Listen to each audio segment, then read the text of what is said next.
सच्चिदानंद सद्गुरु साईनाथ महाराज की जय। सद्गुरु श्री साईनाथुनि शरद बाबूजी की जय।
श्री सच्चिदानंद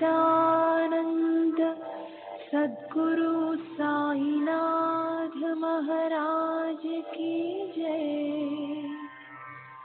सद्गुरु श्री साईनाथुनि शरद बाबूजी की जय।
श्री सच्चिदानंद सद्गुरु साईनाथ महाराज की जय। सद्गुरु श्री साईनाथ शरद बाबू जी की जय। శ్రీ సాయినాథాయ నమః. శ్రీ సాయి సచ్చరిత్రము 45వ అధ్యాయం. తిరగలిలో సహజంగా విసురుతూ తమ సచ్చరిత రచనను స్ఫురింపజేసి భక్తులను సన్మార్గంలో పెట్టే వారి కౌశలం ఎంత అలౌకికమైనది. పరమ పురుషార్థమైన మోక్షం కంటే గురు చరణాలు సమర్థవంతమైనవి. ఇటువంటి గురువు యొక్క చరణ తీర్థాన్ని సేవిస్తే మోక్షం తెలియకుండానే ఇంట్లోకి ప్రవేశిస్తుంది. గురువు కరుణిస్తేనే ఈ ప్రపంచం సుఖమయమవుతుంది. జరగవని తలచినవి జరుగుతాయి. గురువు అరక్షణంలో ఒడ్డుకు చేరుస్తారు. గ్రంథం ఇంతగా వ్రాయబడింది, కానీ కథ సంక్షిప్తంగానే చెప్పబడింది. సాయి యొక్క అమోఘమైన కీర్తిని నేనెంత వర్ణించను. ఎవరి దర్శనంతో నిత్యతృప్తి, ఎవరి సహవాసంతో ఆనందభుక్తి, ఎవరి వలన భవభయ విముక్తి కలుగుతాయో ఆ సాయిమూర్తిని పోగొట్టుకున్నాం. ఎవరి వలన పరమార్థ ప్రవృత్తి, ఎవరి వలన మాయామోహ నివృత్తి, ఎవరి వలన అత్యంత క్షేమం కలుగుతుందో ఆ సాయిమూర్తిని పోగొట్టుకున్నాం. ఎవరి వలన భవభయ భీతి ఉండదో, ఎవరి వలన న్యాయం నీతి జాగృతమవుతాయో ఎవరి వలన కష్టాలలో మనసుకు ధైర్యం కలుగుతుందో ఆ సాయి మూర్తిని పోగొట్టుకున్నాం. మనం ధ్యానించుకోవడానికి సాయిబాబా తమ రూపాన్ని మన మనసులలో స్థాపించి తమ అవతారాన్ని చాలించి తమ ధామానికి వెళ్ళిపోయారు. వారి ఈ యోగ స్థితి అంతుపట్టినది. అవతార కార్యం సంపూర్ణం కాగానే వారి పార్థివ శరీరం కనిపించకుండా పోయింది. అయినా ఈ గ్రంథం ఆ వాంగ్మయ మూర్తిని అనుక్షణము గుర్తుకు తీస్తుంది. అంతేగాక వారి చరితాన్ని పఠించినా విన్నా మనసుకు లభించే ఏకాగ్రత, దాని వలన కలిగే అపూర్వత, వర్ణనాతీతమైన శాంతిని ఎలా వర్ణించను? శ్రోతలైన మీరందరూ జ్ఞానులు, నేను మీ ముందు అల్పజ్ఞుణ్ణి. అయినా సాయి యొక్క ఈ వాగ్యజ్ఞాన్ని మీరు కృతజ్ఞతాభావంతో ఆదరించండి. కళ్యాణప్రదమైన ఈ వాగ్యజ్ఞాన్ని నా వంటి అజ్ఞాని ద్వారా సాయి పూర్తిగా సాధించుకున్నారని సర్వజ్ఞులైన శ్రోతలు ఎరుగుదురు. సాయి చరణాలకు వందనం చేసి ఏకాగ్ర మనస్సుతో మహామంగళకరము పరమపావనమైన ఈ చరితాన్ని శ్రవణం చేసే భక్తుల మరియు తమ శ్రేయస్సును సాధించుకోవడానికి అనన్య మనసుతో భక్తిగా ఈ కథామృతాన్ని సేవించే భక్తుల స్వార్థపరమైన కోరికలనే కాక పరమార్థ అవసరాలను కూడా సాయి తీరుస్తారు. వారి సేవ ఎప్పుడూ వృధా కాదు. చివరకు అది వారిని కృతార్థులను చేస్తుంది. ఈ గ్రంథంలోని 44వ అధ్యాయం చివర సాయి నిర్వాణాన్ని గురించి విన్నారు కదా. అయినా ఈ గ్రంథం ఇంకా ముందుకు సాగుతూ ఉంది. మరి ఇదేం చమత్కారమో అర్థం కావడం లేదు. గత అధ్యాయంలో యథాక్రమంగా సాయిబాబా నిర్వాణాన్ని పూర్తిగా వర్ణించిన సాలెపురుగు వలె సాయి లీలలకు క్షణమైనా శాంతి లేదు. వాస్తవానికి ఇందులో ఏమీ ఆశ్చర్యం లేదు. సాయి జనన మరణాలకు అతీతులు. వారి నిర్యాణం కేవలం శరీరానికే. అందుచేత మునిపటి వలె అవ్యక్తంలో ఉన్నారు. శరీరం పోయింది, దాంతో ఆకారం పోయింది. కానీ వారు ఎప్పటి వలె అవ్యక్తంలో ఉన్నారు. శరీరాన్ని వదిలిన తర్వాత కూడా వారి లీలలు అందరికీ విదితమే. అసంఖ్యాకంగా ఉన్న లీలలను వర్ణించాలంటే గ్రంథం పెద్దదైపోతుంది. అందువలన శ్రోతలకు వారిలోని సారాన్ని మనవి చేస్తాను. మనం భాగ్యవంతులం, ధన్యులం. సాయిబాబా అవతరించిన కాలంలో వారి సాన్నిధ్యం సహజ సిద్ధంగా లభించింది. అయినా మన చిత్తవృత్తి ప్రపంచం నుండి నివృత్తి కాకపోతే, భగవంతునిపై ప్రీతి కలగకపోతే ఇంతకంటే దుర్గతి ఏముంటుంది? సర్వేంద్రియాలకు సాయి పైన భక్తి ఉండడమే నిజమైన ఆరాధన. లేకపోతే కళ్ళతో సాయిని చూస్తున్నా, మాట్లాడాలని తలచిన నోరు పెగలదు. చెవులు సాయి కీర్తనలు వింటుండగా జిహ్వ మధురమైన మామిడి పళ్ళ రసంలో మగ్నమైతే ఎలా? చేతులు సాయి పాదాలను స్పర్శిస్తుండగా మృదువైన పరుపు సుఖం గుర్తు వస్తే ఎలా? క్షణమైనా సాయి నుండి విడిగా ఉండగలవాడు అసలు సాయి భక్తుడా? ప్రపంచమందు విరక్తి కలిగిన వారికి భగవంతుని చరణాలయందు ఆసక్తి ఎలా ఉంటుంది? ఒక్క భర్త తప్ప మరెవరైనా మార్గంలో కనిపిస్తే వారిని మామగారని, మరిది అని, లేక అన్న అని తలచి వారికి గౌరవంగా వందనం చేస్తుంది. అట్టి పతివ్రత స్త్రీ మనసు ఎప్పుడూ నిశ్చలంగా ఉంటుంది. ఆమె తన ఇల్లు ఎప్పుడూ విడిచిపెట్టదు. ఆమెకు తన భర్త పైననే అమిత ప్రేమ. ఆమెకు జీవితాంతం ఆధారం అతడొక్కడే కదా. పతివ్రత సాధ్వి సతి అన్యులను భర్తగా తలిచి దర్శించుకోవాలని ఎప్పుడు మనసులోనైనా తలవదు. ఆమెకు తన భర్తయే సర్వస్వం. ఇతరులు ఎవరైనా సరే అతని సమానులు కాలేరు. అతనిందే ఆమెకు అనన్యమైన ప్రేమ ఉంటుంది. ఇదే విధంగా శిష్యుడు కూడా గురుచరణాలందు భక్తి కలిగి ఉండాలి. పతివ్రత యొక్క పతి ప్రేమ గురు ప్రేమకు ఉపమానంగా చెప్తారు. కానీ గురువు యొక్క ప్రేమకు పరిమితి అంటూ లేదు. ఆ ప్రేమలోని మహిమను ఉత్తమ శిష్యుడే తెలుసుకుంటాడు. ప్రపంచంలోనే ఏ సహాయం చేయలేని వారు ఇక పరమార్థంలో ఏం సహాయం చేయగలరు? వియ్యంగునిపై కానీ, అల్లునిపై కానీ, లేదా భార్యపై కానీ ఎవరిపైనా నమ్మకం పెట్టుకోకండి. తల్లి తండ్రి మమకారాన్ని చూపుతారు. పుత్రుడు తన ఆస్తిపైన దృష్టి ఉంచుతాడు. భార్య తన పసుపు కుంకాల కోసం ఏడుస్తుంది. పరమార్థంలో సహాయం చేసేవారు ఎవ్వరూ లేరు. పరమార్థం సంపాదించుకోవడంలో సహాయపడేవారు ఎవరు అని నిదానంగా ఆలోచిస్తే చివరకు మనమే మిగులుతాం. నిత్యానిత్య వివేకంతో ఐహిక ఆముష్మిక సుఖాల ఫలభోగాలను త్యజించి శమధమాది షట్ సంపత్తిని సంపాదించి మోక్షాన్ని సాధించేవారు ధన్యులు. ఎవరి యందు ఏ ఆశ లేకుండా ఆత్మయందు దృఢమైన విశ్వాసం ఉంచి తమ ప్రయత్నాన్ని స్వయంగా చేసుకునే వారికే పరమార్థం సిద్ధిస్తుంది. బ్రహ్మ నిత్యం, జగత్తు అనిత్యం. ఒక గురువే నిజమైన బ్రహ్మ. అనిత్యాన్ని, అశాశ్వతమైన దానిని విడిచి ఒక గురువునే ధ్యానించాలి. ఇది భావనా సాతత్య సాధన. అనిత్యము, అశాశ్వతమైన వారిని విడిచిపెడితే వైరాగ్యం జనిస్తుంది. సద్గురువు బ్రహ్మ చైతన్య ఘనుడు. సకల ప్రాణులలో భగవంతుడే ఉన్నాడన్న భావం కలగటం, దీనినే అభేద ఉపాసన అంటారు. కంసుడు, రావణుడు, కీటకం వలె ఎల్లప్పుడూ ప్రేమతో గాని లేదా భయంతో గాని దేనినైనా ధ్యానం చేస్తే ధ్యానం చేసేవారు జయమైపోతారు. అయితే ధ్యానం అనన్యంగా ఉండాలి. ధ్యానానికి సమానమైన సాధన మరొకటి లేదు. ధ్యానాన్ని అభ్యాసం చేసేవారు తమను తాము తప్పక తరింపజేసుకుంటారు. తాను జీవుడు అన్న భావాన్ని పూర్తిగా విస్మరించి ప్రపంచ ధ్యాస లేకుండా ఆత్మానుసంధాన సుఖంలో ఉండేవారికి ఎక్కడి జననం, ఎక్కడి మరణం? గురువు యొక్క నామాన్ని జపించడం వలన పరమానందం జనిస్తుంది. సర్వ ప్రాణులలో భగవంతుని దర్శనం కలుగుతుంది. నామం యొక్క మహిమ ఇంతకంటే వేరే ఏముంటుంది? ఇటువంటి మహిమ గల నామం ఉన్న వారికి నేను భక్తితో ప్రణామం చేస్తాను. కాయ వాచ మనస నేను వారికి శరణుతున్నాను. ఈ విషయాన్ని స్పష్టం చేసే ఒక కథను నేను ఇప్పుడు శ్రోతలకు చెప్తాను. మీరు మీ శ్రేయస్సు కొరకు ఏకాగ్ర చిత్తంతో ఆలోచించండి. శ్రీ సచ్చిదానంద సద్గురు సాయినాథ్ మహారాజ్ కీ జై. సద్గురు శ్రీ సాయినాథ్ ధుని శరద్ బాబూజీ కీ జై.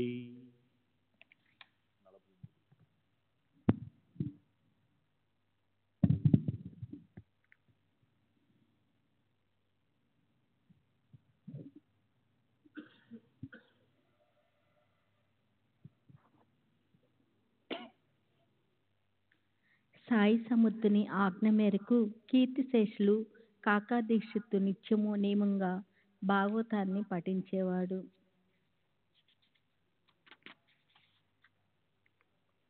అని అందరికీ తెలిసిందే.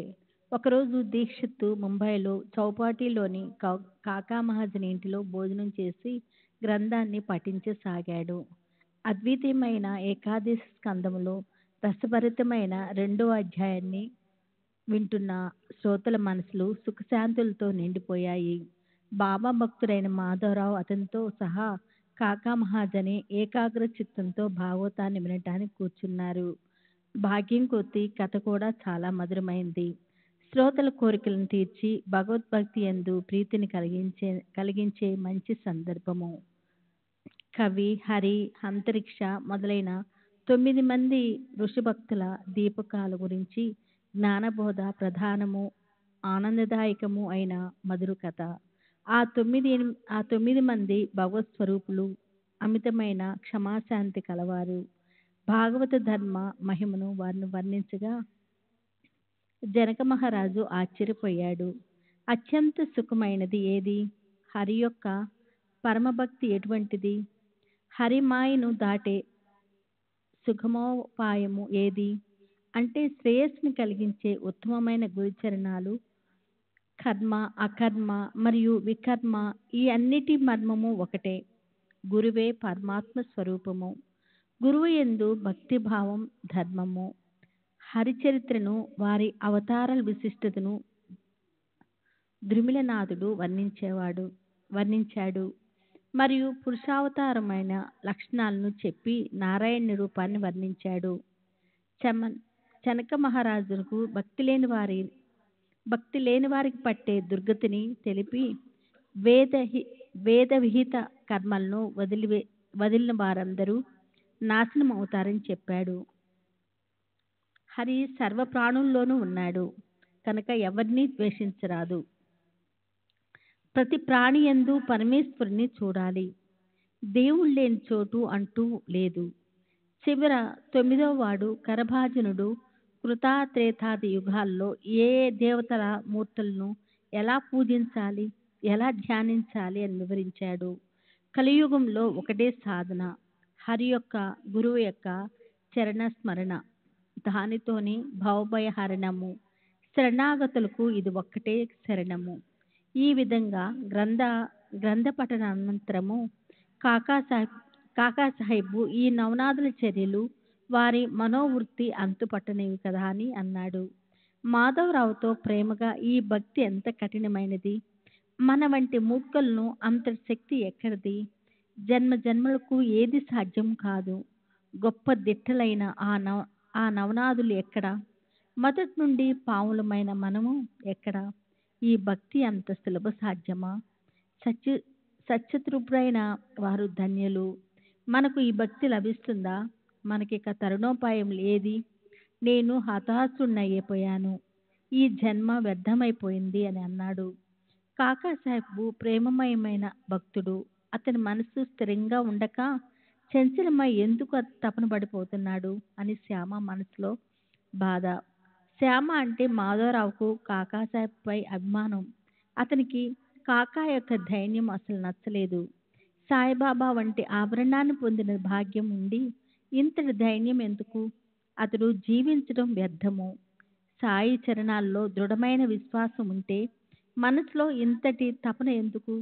నవనాథుల భక్తి ప్రబలమైనదే కావచ్చు, కానీ మన భక్తి ప్రేమ లేదా టీకా సహితంగా ఏకనాథ భాగవతంలోని ఏకదశ స్కందము మరియు భావార్థ రామాయణాన్ని మీరు రోజు పఠించాలని బాబా ఆజ్ఞ కదా.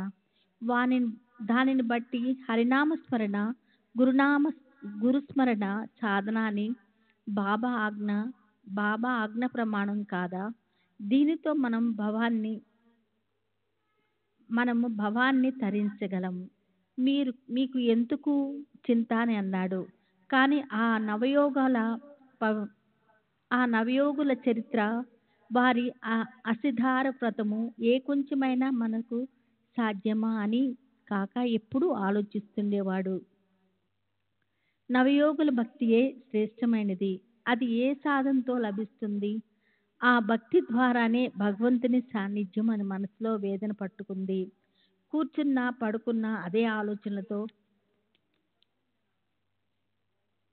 బాధపడుతుండగా ఆ మన్నాడు జరిగిన చమత్కారాన్ని శ్రోతలు సవిస్తారంగా వినండి. ఆశ్చర్యకరమైన అనుభవాన్ని గమనించండి. ప్రాతకాలమే ఆనందరావు పాకాడే మాధవరావును వెతుకుతూ వచ్చాడు. అది కూడా ఉదయాన్నే సరిగ్గా భాగవత పఠన సమయానికి వచ్చి మాధవరావుతో కూర్చొని తన స్వప్న విశేషాన్ని చెప్పసాగాడు. అలా అక్కడ వారిద్దరూ గుసగుసలాడుకోవటం ఇక్కడ గ్రంథాన్ని పఠిస్తున్న వక్తకు శ్రోతలకు మనసుల్లో నిలకడ లేకుండా పోయింది. ఆనందరావు అసలే చంచలమైన మనసు కలవాడు. మాధవరావుతో తన స్వప్నాన్ని చెబుతుండగా ఆ ఇద్దరూ మెల్లగా మాట్లాడుకోసాగారు. దానితో గ్రంథ పఠన ఒక్క క్షణం ఆగిపోయింది. అప్పుడు కాకాసాహెబ్, మీరిద్దరూ ఆనందంగా ఉన్నారు, ఏమిటి విశేషము? అదేమిటో మాకు కూడా చెప్పండి అని అన్నాడు. అందుకు మాధవరావు, నిన్ననే కదా మీకు సంశయం కలిగింది, దానికి సమాధానం వెంటనే దొరికింది. తరింపచేసే భక్తి యొక్క లక్షణాన్ని వినండి. బాబా ఆనందరావు కలలో ఎలా దర్శనమిచ్చారో వినండి, మీ సందేహం తొలగిపోతుంది.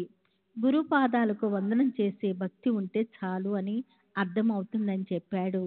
ఆ స్వప్న వృత్తాంతాన్ని వినటానికి అందరికీ కుతూహలం కలిగింది. ముఖ్యంగా కాకాసాహెబ్ జిజ్ఞాస, మొదట సంశయము కలిగింది. అతనికేగా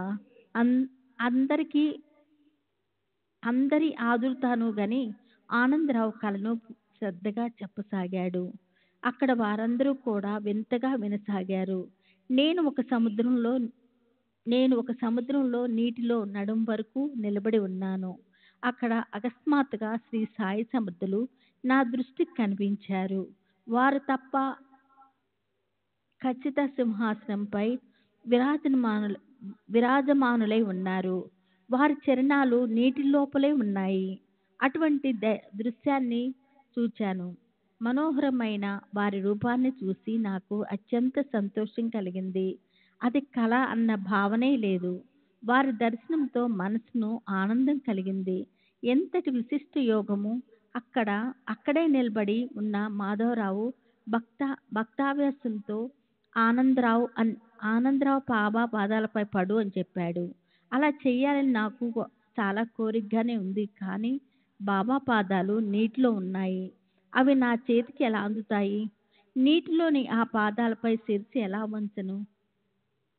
ఇప్పుడు నేనేం చేయాలో నాకే అర్థం కావటం లేదు అని అన్నాను. అప్పుడు మాధవరావు బాబాతో ఏమన్నాడో వినండి.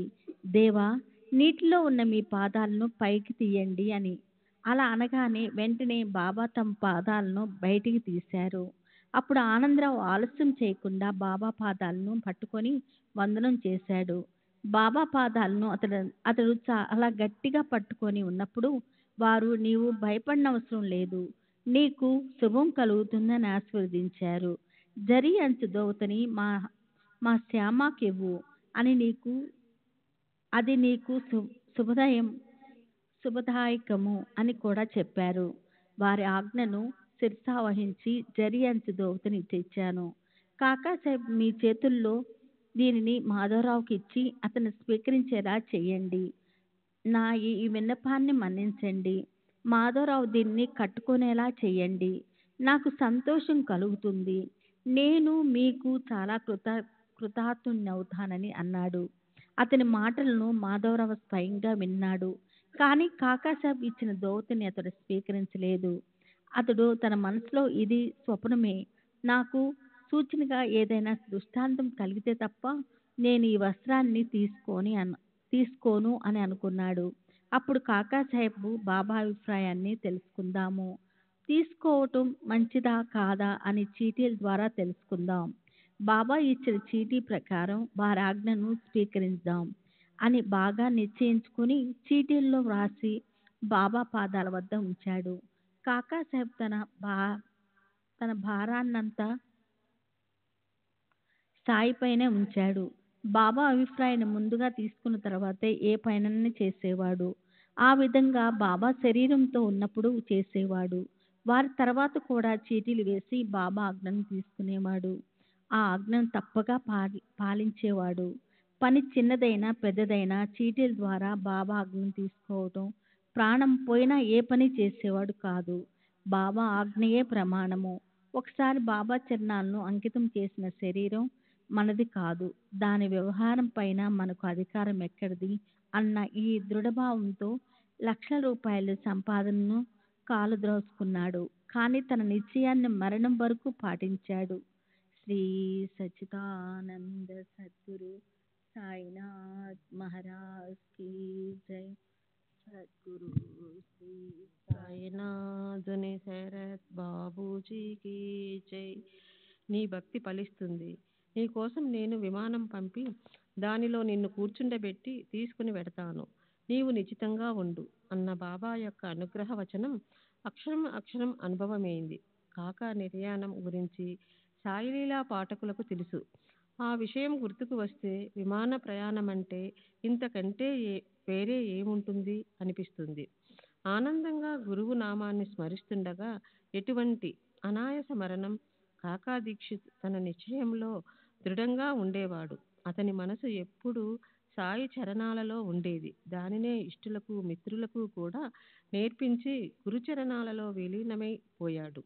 ఇప్పుడు పూర్వ కథానుసంధానం. ఆనందరావు మాధవరావు ఇద్దరూ కాకాపైన ప్రీతితో చీటీల ఉపాయాన్ని ఒప్పుకున్నారు. వెంటనే చీటీలు వ్రాయించారు. ఒక చీటీలో దోవతిని తీసుకో అని, రెండవ దానిలో తీసుకోవద్దు అని వ్రాసి సాయి యొక్క చిత్రపటం కింద వారి పాదాల వద్ద ఉంచారు. అక్కడ ఉన్న బాలునితో ఒక చీటిని తీయించగా దానిలో దోవతిని స్వీకరించమని ఆజ్ఞ అయింది. మాధవరావుకు బాబా స్వప్నంలో చెప్పినట్లుగానే చీటీలో కూడా ఉండటం అందరికీ ఆనందాన్ని కలిగించింది. శ్రీ సచ్చిదానంద సద్గురు సాయినాథ్ మహారాజ్ కీ జై.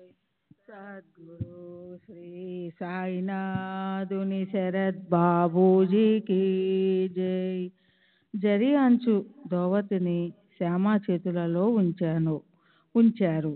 ఆనందరావు కళ, కాకా చీటి రెండూ కలవగానే ఆ ఇద్దరికి సంతోషం, పరమ ఆనందం కలిగాయి. మాధవరావు తనలో ఆనందించాడు. ఆనందరావు సంతోషపడ్డాడు. సాయి భక్తి పరిపుష్టి కాగా కాకా సంశయం తొలగింది.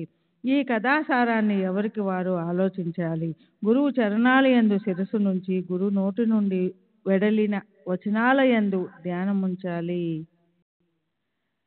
మన భూమిక, మన స్థితిగతులు, మన చిత్తవృత్తి మనకంటే మన గురువుకే బాగా తెలుస్తుంది. మనలను ఉద్ధరించే బాధ్యత వారిదే. రోగానికి తగిన విధంగా ఔషధం అనుపానం వల్లే సద్గురువు భవరోగ నివారణకి శిష్యులకు నియమాలను విధిస్తారు. వారు స్వయం ఆచరించే దానిని మనం అనుసరించకూడదు. గురు నోటి నుండి మీ కొరకు వెడలిన వచనాలను ఆచరించాలి. ఆ మాటలపైనే మనసు నుంచి నిత్యం వానినే మననం చేయాలి. అవే మీ ఉద్ధరణకు ఉపయోగపడతాయని ఎప్పుడూ గుర్తుంచుకోవాలి. గురువు చెప్పిన పురాణం గాని, గ్రంథంలోని విషయం గాని వారి వచనాలను స్పష్టం చేయడం కోసమే వారి ముఖ్య ఉపదేశాన్ని ధ్యానంలో ఉంచుకోవాలి. అవే మనకు వేద జ్ఞానం. ఏ సత్పురుషుని వచనాలనైనా అవమానించకూడదు. కన్న తల్లిలా అన్యులెవరు చూస్తారు? తల్లికి తన బిడ్డల యందు నిజమైన వాత్సల్యం ఉంటుంది. బిడ్డలు కోరిన దారిని తీరుస్తుంది. ఆ తల్లి సుఖం బిడ్డలకు తెలియదు. సాధువులు సృష్టిలో లెక్కలేనంత మంది, కానీ మన తండ్రి మన తండ్రే. అని సాయి నోటి నుండి వెలువడిన కరుణా వచనాన్ని మీ హృదయ ఫలకంపై చిత్రించుకోండి. సాయి నోటి నుండి వెలువడిన వచనాలు యందే ధ్యానం ఉంచండి. ఆ దయామయులే చివరకు మన తాపత్రయాలను శమింపచేస్తారు. వారి కళ వారికే తెలుసు. వారి ఆ కళా కౌశల్యాన్ని మనం కళ్ళతో చూడాలి. అంతే సహజంగా అవలీలగా సంభవించే వారి లీల ఎంత అద్భుతం. ఎవరు ఏది చెప్పినా ఆ మాటలన్నిటినీ వినండి. మీ ధ్యానాన్ని, మీ ధ్యేయాన్ని వదలకండి. మీ గురువు యొక్క వచనాలను మర్చిపోకండి. ఇదే పరమ శుభప్రదము. ఇందులోనే భయ హరణము. ఇందులోనే గ్రంథాలు, పురాణాలు, జప తప అనుష్ఠానాలు ఉన్నాయి. సారాంశం: గురువును ప్రేమించండి. వారికి అనన్య భావంతో నమస్కరించండి. సూర్యుని ఎదుట అంధకారం ఎక్కడ ఉంటుంది? అట్లే గురువు వద్ద భవసాగరం ఉండదు. సృష్టిలో దగ్గరలో గాని దూరంలో గాని సప్త సముద్రాలకు అవతల ఉన్న ఎక్కడ ఉన్నా సరే గురువు శిష్యుల యందు అత్యంత ప్రేమ కలిగి ఉంటారు. ఇలా వ్రాస్తూ ఉంటే ఒక కథ గుర్తుకు వచ్చింది. ఒకరిని చూసి మరొకరు అనుకరిస్తే ఆపదలు ఎలా సంభవిస్తాయని. ఓసారి బాబా మసీదులో మహల్సాపతితో ఉండగా వారికి అకస్మాత్తుగా పూర్వం చెక్క పలకపై శయనించిన విషయం గుర్తుకు వచ్చింది. ఆ చెక్క సుమారు 1 అడుగు వెడల్పు మాత్రమే. దానిపై పడుకోవడానికి దానికి 2 వైపుల పాత గుడ్డ పీలికలను కట్టి మసీదు దూలానికి అడ్డంగా వేలాడగట్టేవారు. చీకటిలో పడుకోకూడదని బాబా తల వద్ద కాళ్ళ వద్ద దీపాలను ఉంచి అవి రాత్రంతా వెలుగుతూ ఉండగా చెక్క పైన శయనించేవారు. ఈ చెక్క పలక వృత్తాంతాన్ని అంతా ఇదివరకే ఒక అధ్యాయంలో వర్ణించాను. ఇప్పుడు దాని మహత్యాన్ని వినండి. ఒకసారి బాబా ఒక చెక్క పలక గొప్పతనాన్ని వర్ణించగా కాకాసాహెబ్ దీక్షిత్కు కలిగిన ఆ ఆలోచనను వినండి. అతడు బాబాతో, మీకు ఆ చెక్క పలకపై శయనించాలని కోరికగా ఉంటే ప్రేమగా ఒక చెక్క పలకను వేలాడ కట్టిస్తాను. మీరు సుఖంగా పడుకోవచ్చు అని అన్నాడు. బాబా అతనితో మహల్సాపతిని క్రింది వదిలి నేను పైన ఒక్కడిని ఎలా పడుకోగలను? నేను క్రింద బాగానే ఉన్నాను అని జవాబిచ్చారు. అప్పుడు కాకా ప్రేమగా మరొక చెక్క పలక కట్టిస్తాను. మీరు ఒక దానిపైన, మహల్సాపతి రెండో దానిపైన శయనించండి అని చెప్పాడు. ఆ మాటకు బాబా, అతడు చెక్కపై ఎలా పడుకోగలడు? శరీరంలో సుగుణ సంపద ఉన్నవాడే చెక్కపైన పడుకోగలడు. ఆ చెక్క పలక పైన పడుకోవడం సులభం కాదు. నేను తప్ప ఎవరు దానిపైన శయనించగలరు? నిద్రను వదిలి కళ్ళు తెరుచుకొని ఉండగలవారే దానిపై శయనించగలరు. నిద్రను వదలి కళ్ళు తెరుచుకొని ఉండగలవారే దానిపై శయనించగలరు. నేను నిద్రించేటప్పుడు నా సన్నిధిలో నా గుండెపైన చెయ్యి వేసి కూర్చోండమని అతనికి చెప్పాను. ఆ పని కూడా చేత కాలేదు. కూర్చున్న చోటే కునుకు తీస్తాడు. అతనికి ఈ చెక్క ఏం పనికిరాదు. ఈ చెక్క పలక నాకు మాత్రమే పక్కా. నా హృదయంలో నామస్మరణ జరుగుతూ ఉంటుంది. అక్కడ చేతిని ఉంచి చూడు. నేను నిద్రిస్తే నన్ను మేలుకొలుపు అని అతనిని ఆజ్ఞాపించగా అతనికే నిద్ర వచ్చి అతని చెయ్యి బరువెక్కి రాయిలా అవుతుంది. నేను భగత్ అని అనగానే అతని నిద్ర ఎగిరిపోయి ఆందోళన పడతాడు. నేలపైన సరిగా కూర్చోలేనివాడు, ఆసనంపై స్థిరంగా ఉండలేనివాడు నిద్రాతమ కింకరుడైన ఆ నరుడు పైన ఎలా పడుకోగలడు అని అన్నారు. అలా బాబా భక్తులపైని ప్రేమతో సందర్భానుసారం మన శక్తి కొలది మనం చేస్తూ ఇతరులను వారి వారి ఇష్టానుసారం చేయనివ్వండి అని చెప్పేవారు.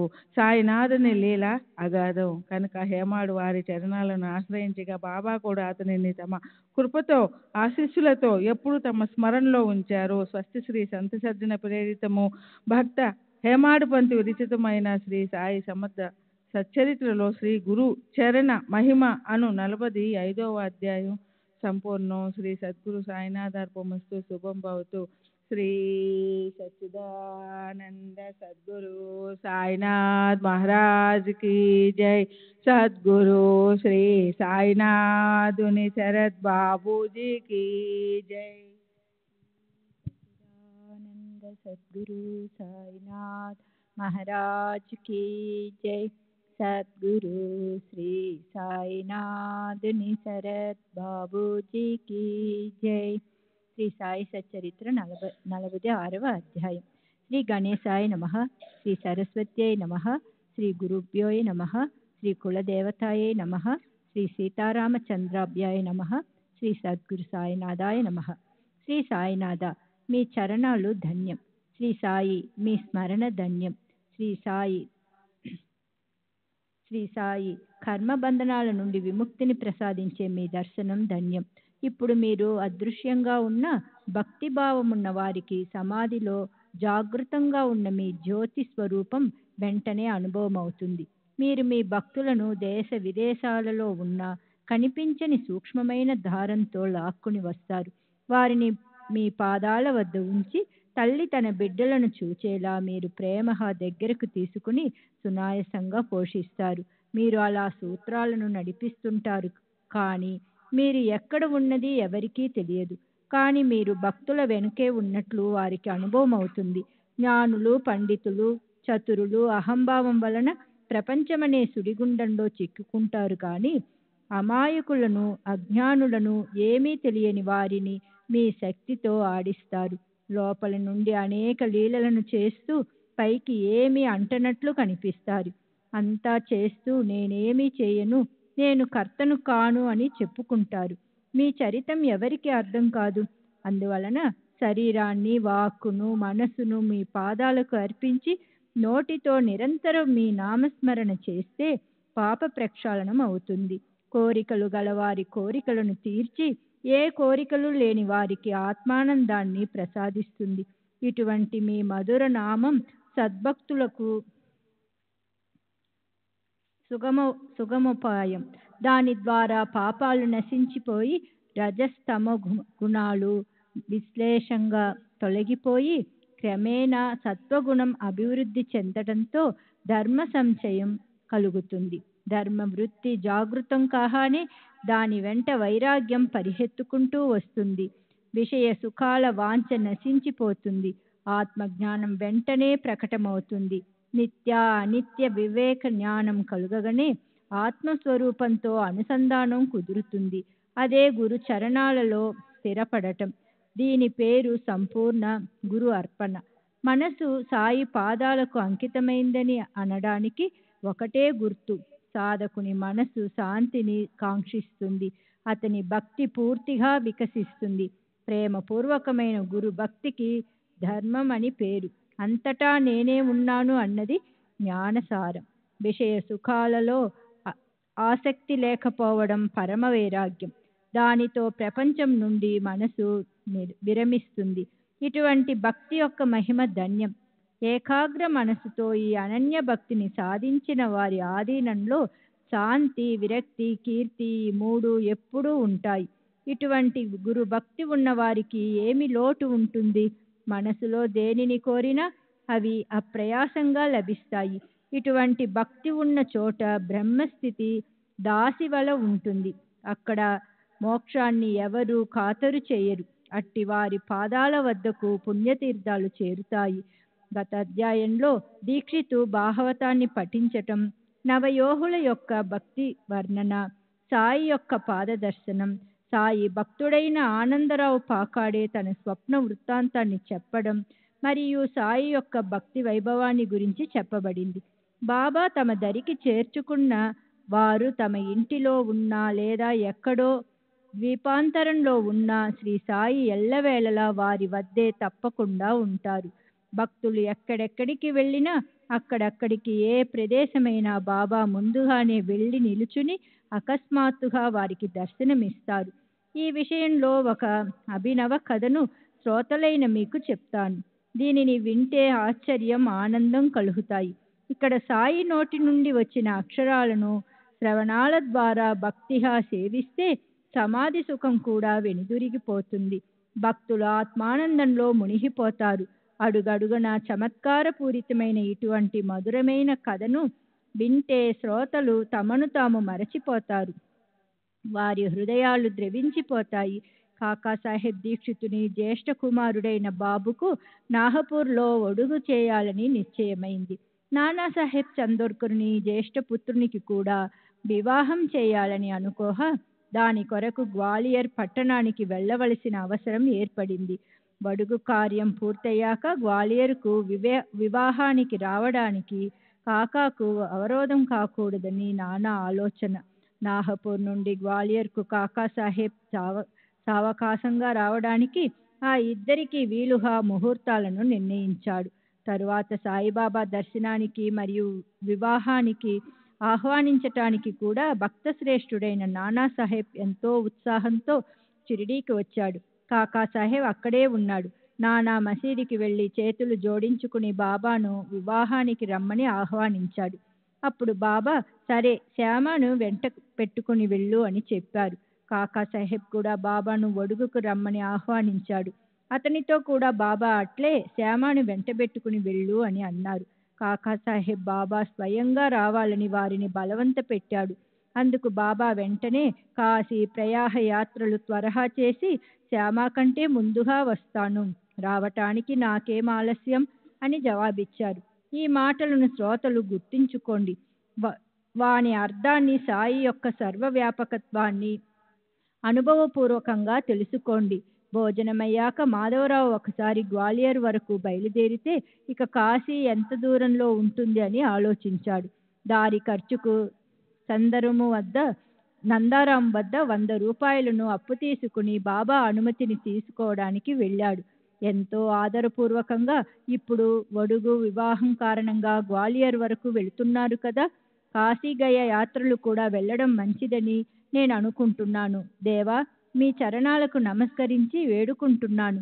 మరి కాశీగయ వెళ్ళిరానా అని అడిగాడు. బాబా మాధవరావుకు సంతోషంగా వెళ్ళడానికి ఆజ్ఞ ఇచ్చారు. బాబా మరలా అతనితో, నీవు అడుగుతున్న దానిలో అనుచితం ఎక్కడుంది? ఎందుకు అడుగుతున్నావు?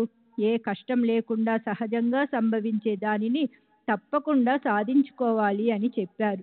అలా బాబా అతనికి అనుమతిని ఇచ్చారు. మాధవరావు బండి చేసుకుని కోపర్గాం మార్గాన పడ్డాడు.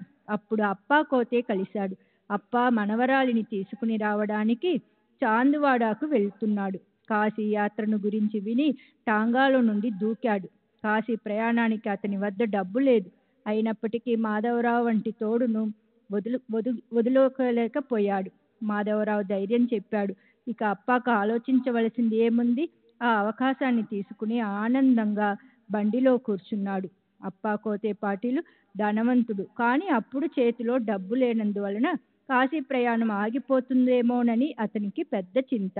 చేజిక్కిన మంచి అవకాశాన్ని వదులుకోకుండా పుణ్యం సంపాదించుకోవాలి. పైగా మాధవరావు వంటి తోడు ఉన్నప్పుడు తన కోరికను తీర్చుకోవాలి అని అప్పా ఉద్దేశం. శ్రీ సచ్చిదానంద సద్గురు సాయినాథ్ మహారాజ్ కీ జై. సద్గురు శ్రీ సాయినాథుని అతని బాధను గ్రహించి మాధవరావు అతనికి ధైర్యం చెప్పి అతని వెంటబెట్టుకొని కాశీ యాత్రను చేయించాడు.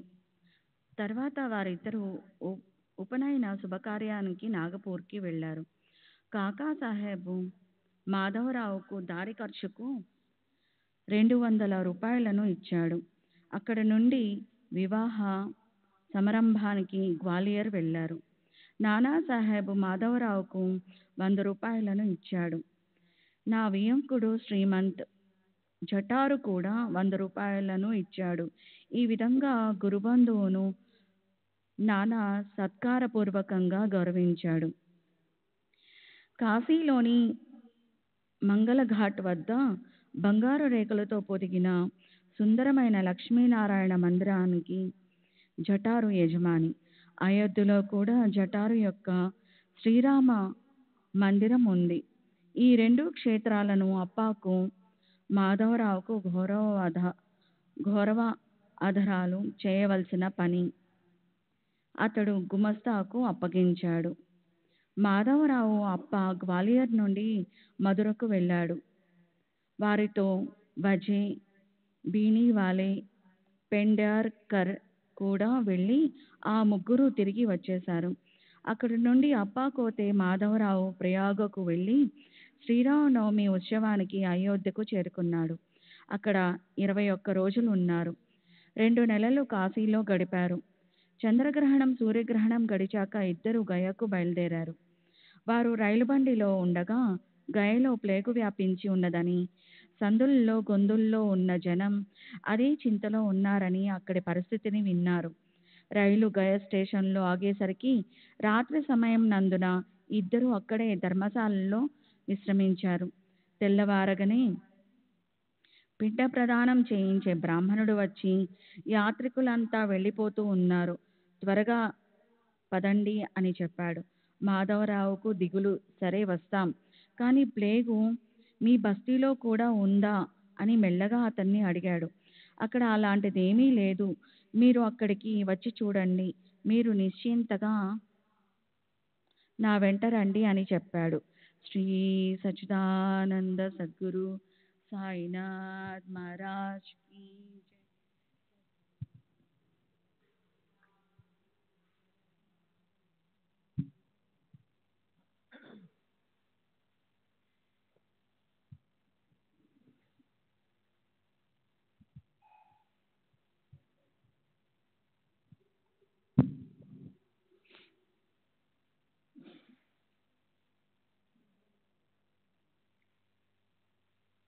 శ్రీ సచ్చిదానంద సద్గురు సాయినాథ్ మహారాజ్ కీ జై. సద్గురు శ్రీ సాయినాథ్ శరత్ బాబూజీ కీ జై. ఇద్దరు అతని వద్దకు వెళ్ళి విశాలమైన అతని ఇంటిని చూచి సంతోషించారు. వారి ఆనందానికి మరో కారణం, వారు కూర్చోగానే ఎదుట బాబా యొక్క పటాన్ని చూశారు. మాధవరావు హృదయం ద్రవించి గద్గదుడయ్యాడు.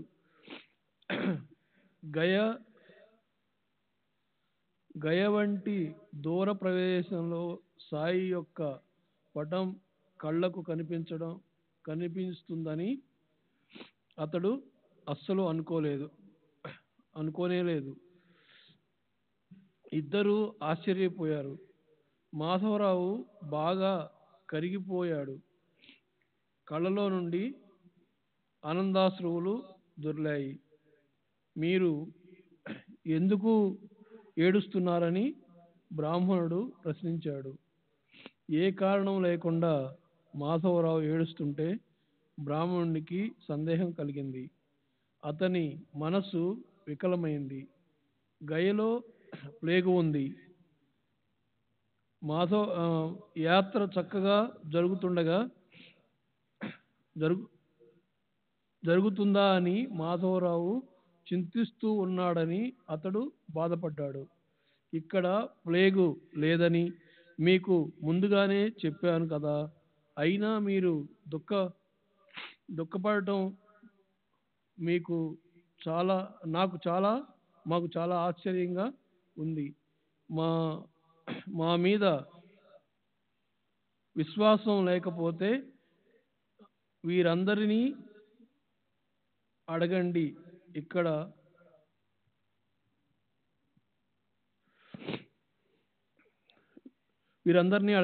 ఇక్కడ మీకు వెంట్రుకవాసి అంత కూడా భయం లేదు. ఎందుకు కళ్ళ వెంట నీరు కారుస్తున్నారు అని అన్నాడు. ప్లేగు భయంతో యాత్రికుని ధైర్యం సడలిపోయి ఊరికే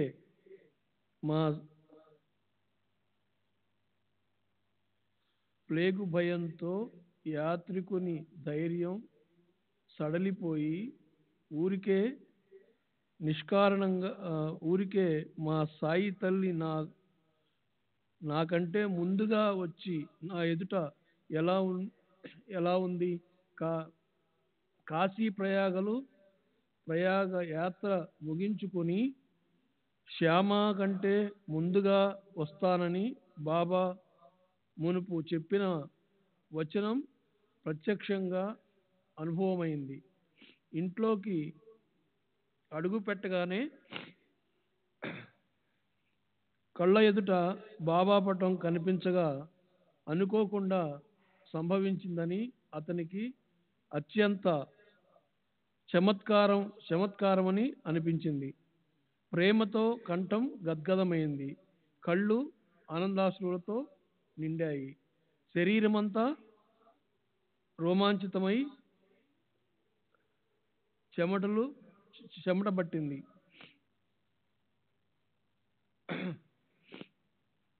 మాధవరావు యొక్క ఈ స్థితిని చూసి అతడు ప్లేగు ఉందని భయపడ్డాడు. అందువల్లనే ఏడుస్తున్నాడు అని బ్రాహ్మణుడు మరో విధంగా తలచాడు.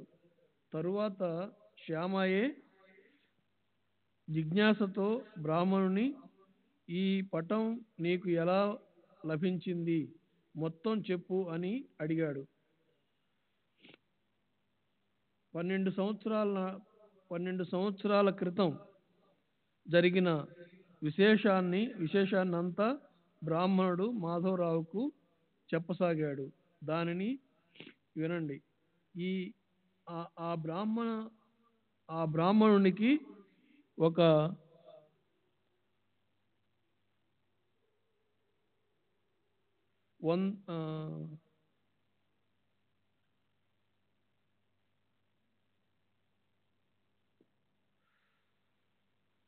వంద కాదు 200-300 మంది జీతం పుచ్చుకునే నౌకర్లు ఉన్నారు.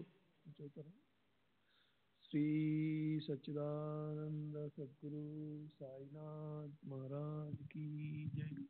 सद्गुरु श्री साईनाथ शरद बाबू जी की जय।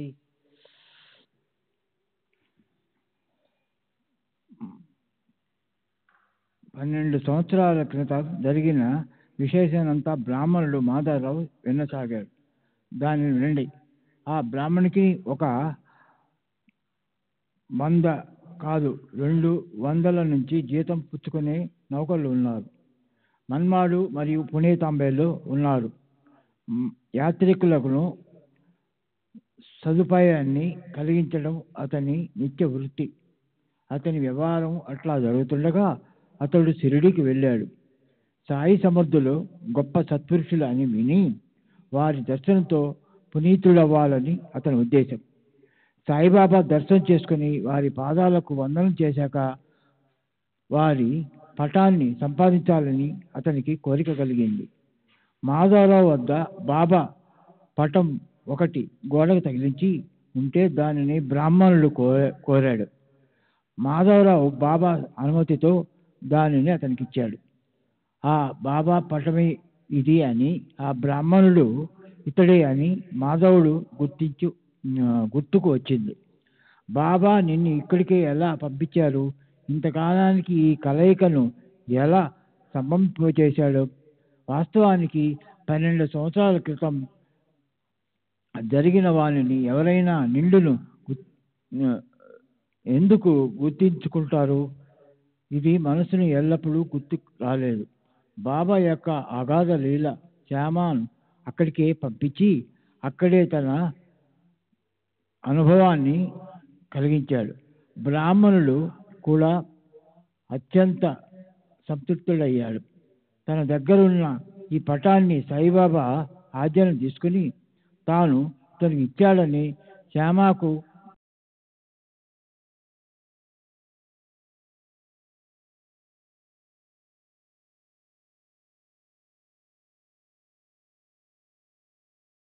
బ్రాహ్మణులకు గుర్తు వచ్చింది.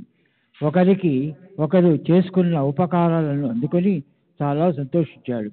బ్రాహ్మణుడు శ్యామకు గదిలో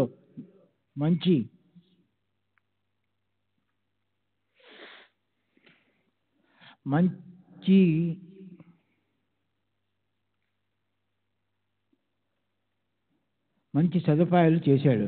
అతడికి ఎంతటి ఐశ్వర్యం అంటే ఏనుగులు అతని ఇంట ముందు ఉండేవి. తాను పల్లకీలో కూర్చొని శ్యామను ఏనుగుపై కూర్చుండబెట్టాడు. పూజ సామాగ్రిని వెంట తీసుకుని విష్ణు పాదాల వద్దకు వెళ్ళి దేవునికి అభిషేకం చేయించి యథావిధిగా పిండ ప్రదానం కూడా చేయించాడు. అటు తర్వాత బ్రాహ్మణ సంతర్పణ నైవేద్య సమర్పణ పూర్వకంగా భోజనంతో యాత్ర సంపూర్ణమైంది. ఇదంతా చాలా ఆనందంగా చేయించాడు. బాబా యొక్క నోటి నుండి వెలువడిన మాటలు అర్థభరితం మరియు అవి అక్షరం అనుభవంలోకి వస్తాయని ఈ కథ సారాంశం బాబా భక్తులపైన అపారమైన ప్రేమ కూడా. బాబా ప్రేమ భక్తులపైన మాత్రమేనా, ఇతర ప్రాణులు కూడా వారు సమాధానంగా చూస్తారు. అన్ని ప్రాణులలో కూడా వారికి తాతాత్మ్యం, వారికి ప్రాణులపై చాలా ప్రేమ. రెండు నుండి మసీదుకు వచ్చే ఒకటప్పుడు మామూలుగా వారిని నడుస్తుండగా ఎప్పుడైనా మేక మందలు కలిస్తే బాబాను పరమానందం. అప్పుడు ఆ మొత్తం మంద వైపు తమ అమృత దృష్టిని ప్రసరింపజేసి వాళ్ళలో నుంచి ఒకటితో రెండో మేకలను ఏరుకొని తీసుకునేవాడు. వారి యజమాని అడిగినంత డబ్బును వెంటనే ఇచ్చి మేకలను కొండాజీకి వద్ద ఉంచేవాడు. అది వారి పద్ధతి. ఒకరోజు వారు 2 మేకలను 32 రూపాయలు చెల్లించి కొనుక్కొని వచ్చారు. అది అంతటికీ ఆశ్చర్యం కలిగించింది. ఆ 2 మేకల పైన దృష్టి పడగానే వెంటనే వారి మనసులో ప్రీతి ఉత్పన్నమైంది. వాని వద్దకు వెళ్ళి వాని వెన్ను తట్టారు. వాని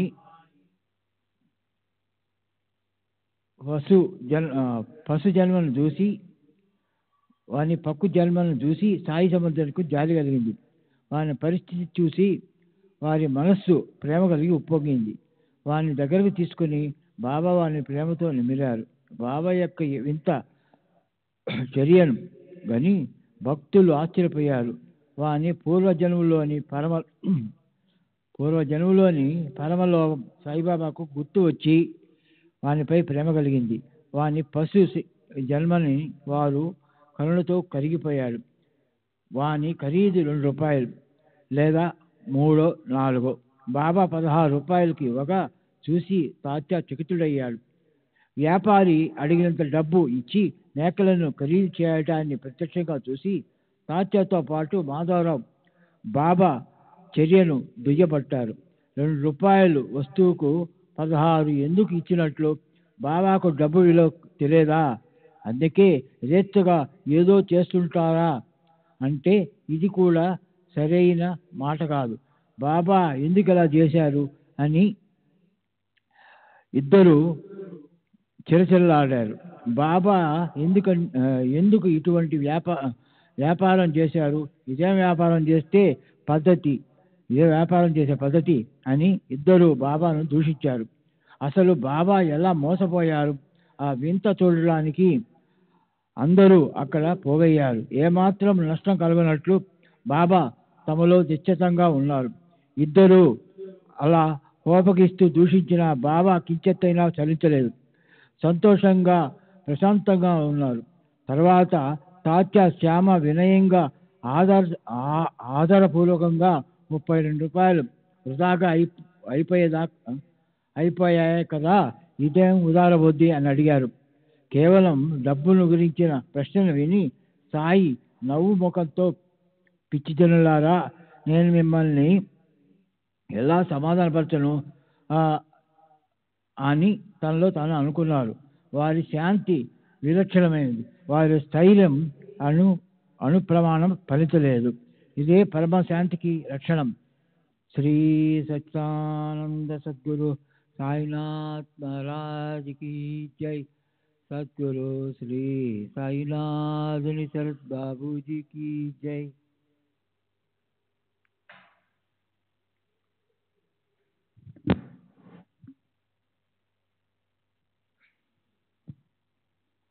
వారి శాంతి విలక్షణమైనది. వారి స్థైర్యం ప్రమాణమైన చలించలేదు. ఇదే పరమశాంతికి లక్షణం అని జనులందరూ ఆశ్చర్యపడ్డారు. క్రోధం అనేది లేకుండా పరమశాంతిని అనుభవించే వారిని, సర్వ ప్రాణులలోని భగవంతుని చూసేవారిని అవివేకం ఎలా తాకగలదు? వివేక దృష్టి గల సమర్థులు క్రోధాన్ని తమ ఎదుటకు రానియరు. అనుకోకుండా అలాంటి సందర్భం వస్తే వారి శాంతి భూషణం తెరుచుకుంటుంది. నిరంతరం అల్లా మాలిక్ అని ధ్యానం చేసే వారి మహిమను నేను ఎంతని వర్ణించను? వారి చరిత్ర అగాధం మరియు గహనము, అతి పావనము, శుభప్రదము. జ్ఞానస్వరూపం, వైరాగ్యనిధి, శాంతి సాగరం పరిపూర్ణ కరుణా బుద్ధిగల సాయి ఏమన్నారో వినండి. ఆ ఇద్దరి ఆగ్రహాన్ని గని బాబా వారితో, నేను ఉండడానికి ఇల్లు వాకిలే లేనివాణ్ణి, నేను ఎందుకోసం డబ్బు పోగు చేసుకోవాలి? ముందు అంగడికి వెళ్ళి ఒక సేరు పప్పు కొనుక్కొని రండి, వానికి తృప్తిగా మేత పెట్టి వానిని మరల గొల్లవానికి ఇచ్చివేయండి అని చెప్పారు. వారి ఆజ్ఞానుసారం వెంటనే పప్పును తెచ్చి మేకలకు మేత పెట్టారు. ఇక ఆలస్యం చేయకుండా వానిని మరల మందలోకి పంపించి వేశారు. సాయిబాబా మూర్తి భవించిన పరోపకారానికి ప్రత్యక్ష అవతారం. వారికి తాత్య, శ్యామ లేదా ఇతరులు సలహాలను సూచించేవారా?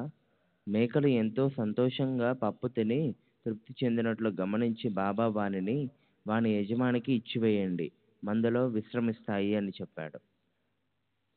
ఆ విధంగా రూపాయలు పోయినవి, మేకలు కూడా ఉచితంగా పోయాయి. తర్వాత మేకలు గత జన్మ గురించి బాబా వింతగా చెప్పారు. తాత్య వలనే శ్యామ కూడా ఆ ఇద్దరిపైన బాబాకు ప్రేమ, వారి కోపాన్ని శాంతపరచడానికి బాబా చక్కటి కథను చెప్పారు.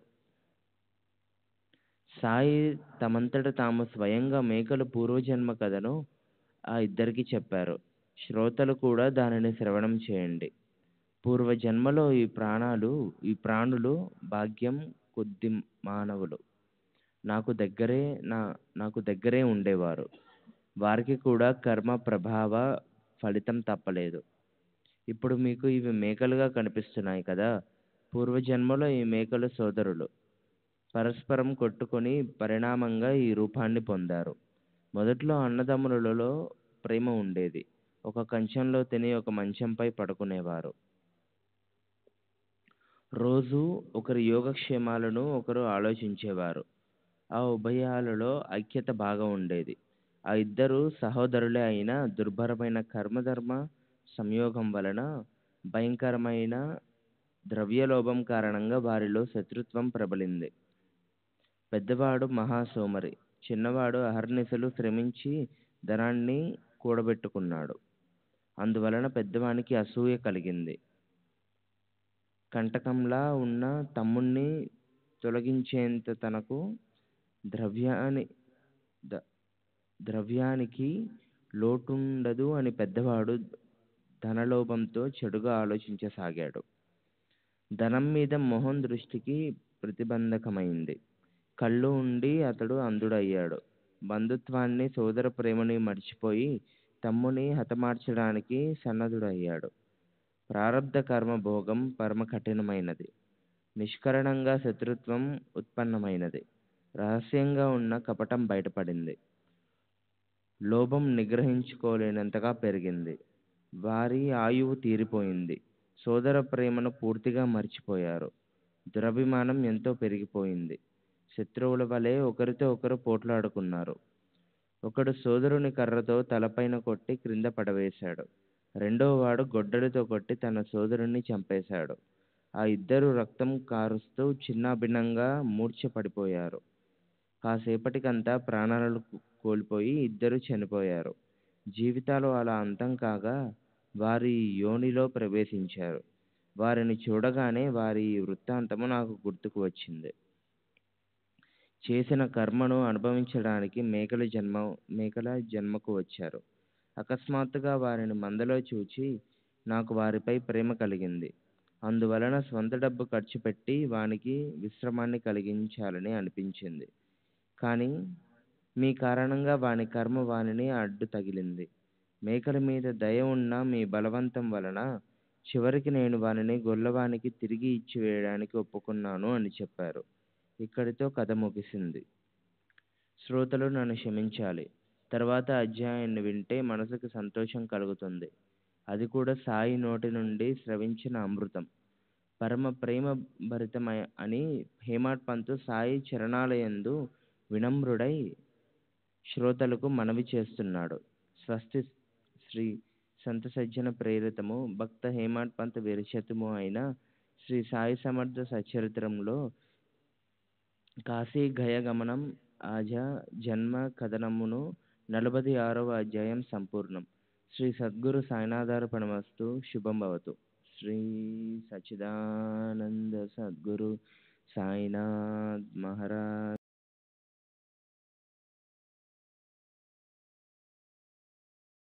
बाबू जी की जय।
श्री सच्चिदानंद सद्गुरु साईनाथ महाराज की जय। सद्गुरु श्री साईनाथ शरद बाबू जी की जय। साई रहम नजर करना, बच्चों का पालन करना। साई रहम नजर करना, बच्चों का पालन करना। जाना तुमने जगत पसारा, सब ही झूठ जमाना। जाना तुमने जगत पसारा, सब ही झूठ जमाना। साई रहम नजर करना, बच्चों का पालन करना। साई रहम नजर करना, बच्चों का पालन करना। मैं अंधा हूँ बंदा आपका, मुझसे पथ दिखलाना। मैं अंधा हूँ बंदा आपका, मुझसे पथ दिखलाना। साई रहम नजर करना, बच्चों का पालन करना। साई रहम नजर करना, बच्चों का पालन करना। दासगण कहे अब क्या बोलूं, थक गई मेरी रसना। दासगण कहे अब क्या बोलूं, थक गई मेरी रसना। साई रहम नजर करना, बच्चों का पालन करना। साई रहम नजर करना, बच्चों का पालन करना।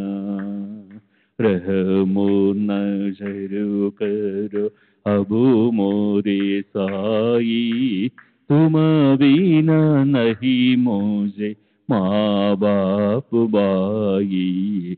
रहमो नजर करो मैं अंधा हूँ बंदा तुम्हारा।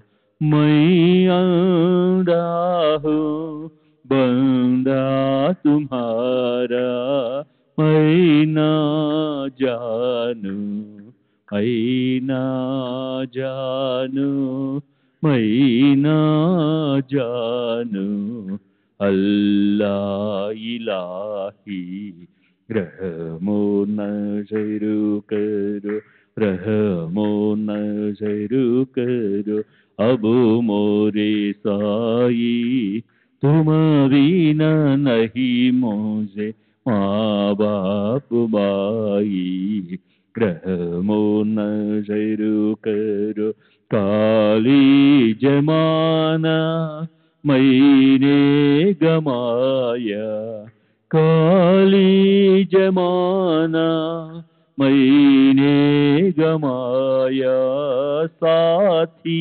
आखिर का साथी आखिर का साथी आखिर का तुम बिना कोई रहमो नजरू करो रहमो नजरू करो अब मोरे साई तुम बिना नहीं मुझे माँ बाप बाई रहमो नजरू करो अपने मस्जिद का झाड़ू गणो है अपने मस्जिद का झाड़ू गणो है मालिक हमारे मालिक हमारे मालिक हमारे तुम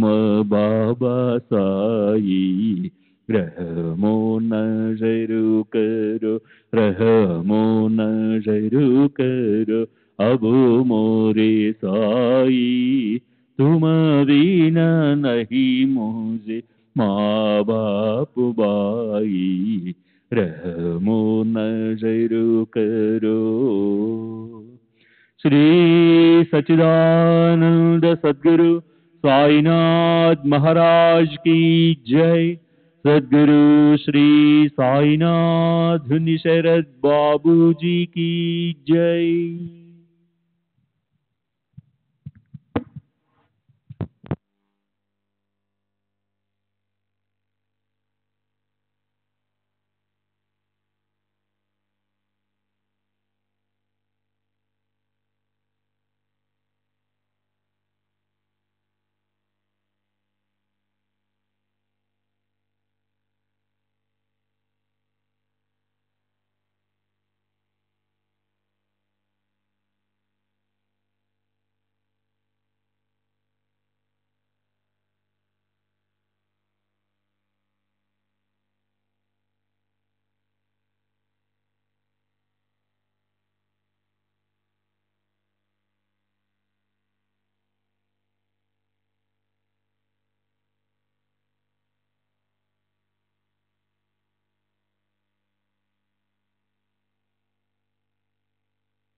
श्री सच्चिदानंद सद्गुरु साईनाथ महाराज की जय। सद्गुरु श्री साईनाथुनि शरद बाबू जी की जय।